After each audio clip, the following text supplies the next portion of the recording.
a D student. Love to fail. That's why 80% of A students end up working for D students, because A students are scared to lose. They don't want to lose. They always want to get an A. They always want to be seen as the smartest person in the room.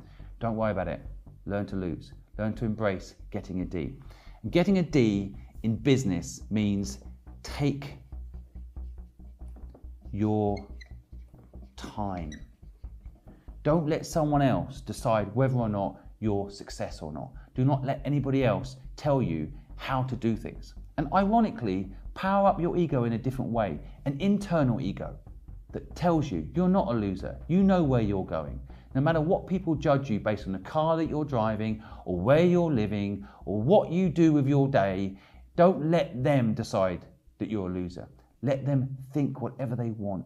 Learn to love losing. Learn to embrace failure. I promise you, if you think that the worst is if you try something and you lose everything, it doesn't matter, you can go again, you will succeed. I guarantee it. Next up, I want to teach you something practical. How to do a mind map. So many people teach you in business to do a business plan. Forget that shit. There is no use for a business plan.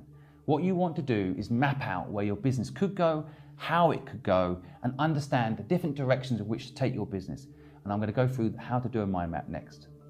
Now, I have never seen anyone teach anybody how to do a mind map.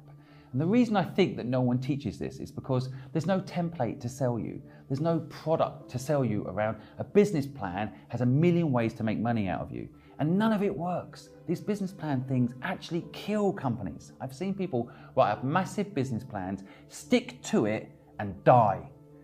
A mind map, however, will cost you nothing to do and actually leaves you nimble and free to explore where the business can go. And it's so simple. It starts in the middle with your hobby. Whatever that is, what you love to do. Second part of a mind map is the business. I can't spell, but don't judge me for that. Luckily, I know what I'm doing in business. What is the business? So what is your hobby? What do you love to do? And ideally, it now links to the business. Now, with the business, and I'm going to use my company as an example, hopefully it translates into what maybe your idea is. But in my business, which is what we call Free Humanity,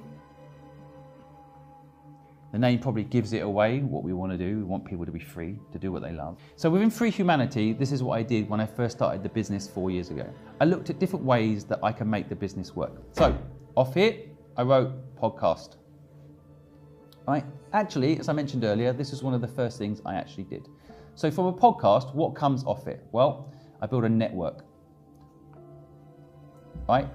I'm now doing a mind map of something I actually have already done to illustrate how a mind map works when you're building out a business of value. So one of the benefits of doing a podcast was a network. In my case, I managed to interview over 200 of the world's most successful entrepreneurs, which are now part of my life and help me with what I'm doing, help you on helpbank.com. That was one of my ambitions